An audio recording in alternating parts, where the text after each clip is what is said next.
શું હાલે ભાઈ? જોને તારા ભાઈએ નવી ગાડી લીધી ઠાર. કેટલાની આવી? આ પડી આપણને 20 લાખ રૂપિયામાં. પણ ભાઈ તારી આ ગાડી તારો ભાઈબંધ નીલિયો જોહે ને તો બડી બડીને કારો થઈ જાય. પણ ભાઈ પહેલેથી જ કારો હે. અરે ભાઈ મને વાત મળી છે કે તે નવી ગાડી લીધી. આલે એ ખુશીમાં તું મારા તરફથી ચોકલેટ ખા.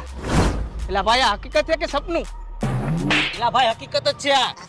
પણ ભાઈ મને આની પર વિશ્વાસ નથી આવતો. એક કામ કર, મારી પાસે હે ને જાદુ ઇયરબડ હે. આ એક કાનમાં તું રાખ અને એક હું રાખું. આપણે સાંભળીએ મનમાં હું હાલે હે ની. આ ચોકલેટમાં મેં ઝેર નાખ્યું હોય. એકવાર આ ચોકલેટ ખાઈને આ બે મરી જાય ને પછી આની ગાડીના ટાયર, હેડલાઇટ, કાચ આ બધુંય વેચી નાખવાનો હો. લે લે ભાઈ ચોકલેટ ખા.